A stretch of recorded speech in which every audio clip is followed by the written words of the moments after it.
C, I've got to ask you, where did you get that name from? Oh, it's a long story. It's pretty complicated, so stick with me on this one. I was doing a mixtape, this was years ago when I was 18, so a long time ago.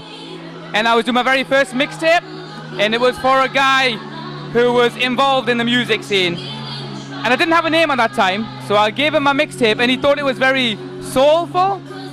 This is a secret, by the way, so I shouldn't really be telling you this, but I will. But he thought it was very soulful, so he thought, oh, it's like soul connection.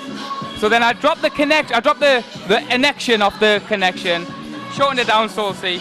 So the connection stands, so the C stands for connection then? Yeah, C stands for connection. Right, now aside from music qualities in a person, what do you look for as a producer when you come across an artist? The main qualities, you have to be very humble. In this game, you have to be very humble, and you have to be able to take constructive criticism when it's sometimes needed, but not only take it, also give it. Because when I'm in a studio with an artist, I like to really sit down with the artist. Instead of just giving an artist a beat and saying, right, okay, you just do your thing, and there you go, I'll give you the beat, so my time with you is kind of finished.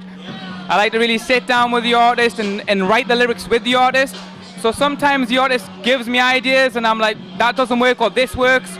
Sometimes if you come across people that think, well, it's my way or the highway kind of thing, it never works. You've got to be very humble. So you've got to be quite friendly and quite flexible as well. Yeah, you have to be, exactly. Because at the end of the day, you're working on a project together. It's a project together, so there's no point coming into a studio and just saying it has to be done this way or this way or this way, because you need to be able to bounce ideas. Right, I want to ask you about your first ever beat as a producer. Do you still have it? My first ever beat? Oh, I think I do. It's in my CD collection somewhere, but I tell you, that was years ago, my first ever beat. Yeah, I do have it, but God knows what it's going to sound like now. Now, a lot of people fancy themselves to be a producer. What do you think has been your biggest challenge as a producer, as a music producer? To be honest, I haven't really come across that many challenges musically, not to be big-headed, you know. I think now, because I'm in a position where I'm working with a lot of artists, I've got a lot of projects going on, Jamila's, I've got ATQ, Aaron and Q, I've got the guys in America, I've got a lot of things going on. It's difficult to find studio time for artists. I think that would probably be my main challenge. At the minute, I have to reorganize things with regards to the studio. Like, tonight's going to be Jamila, or then it's going to be Aaron, or then it's going to be someone else. So just really organization. That's probably my main challenge at the minute. Now, you seem like a very R&B and hip-hop kind of guy. Are you up for doing beats of a different genre, perhaps? Yeah, I mean, I don't really like to class myself as an R&B and hip-hop producer. I like to think that I can really touch a variety of genres. I mean, if an artist comes to me and says they want a dance beat, there's no point me trying to make a hip-hop beat, you know? So I have to be able to give the artist what they want. So I've made a few dance tracks, I've made mellow R&B tracks, I've made hard hip-hop tracks. So I like to be able to dabble in all sorts of genres. So no, I don't like to be put in a box, you know? Now, how would you describe a Soul C production? A Soul C production, right now it's live. If it's a hip-hop beat, I'll give it hard. If it's an R&B track, it'll be smooth. If it's a dance track, it's gonna have the synthy kind of sound, which is in the game at the minute. So a Soul C production is live. It's on point. I've heard you like your synths, is that true?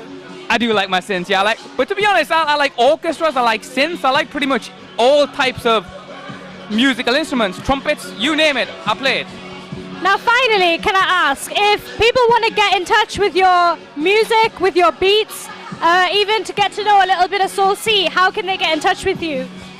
At the minute, we're really working on the advertising and the promotion side of things. So right now, keep a lock on to myspace.com/Soul C. Also, check out my fan page on Facebook. Just type in Soul C, it'll come straight up. Just keep a lock on those, because that's where I'm going to be putting all of my new material. Working with Mappy, working with Little C, the Young Stunners, as a unit, as a production unit, Eddie B. So yeah, everything will be on there. So keep a lock onto that. myspace.com/Soul C. And Soul C on Facebook. Search for the fan page, you'll find it. And a very, very, very last question. What can we expect from Soul C Productions, or just Soul C in general, in 2010? expect a lot, really. I mean, the amount of artists that we're working with now, we're just trying to get in the studio, get our stuff done, get our stuff out. So we're going to be working across seas. Yeah, we're working international now as well. We're working Australia, we got artists. Atlanta, America, we got artists. Even India, possibly, we have artists. So we're pretty much working everywhere. So a lot of material, a lot of stuff. It's going to be a successful year, I think, for Youngsters as a whole, you know. Well, coast to coast, good luck with that, and thank you very much. Thank you very much.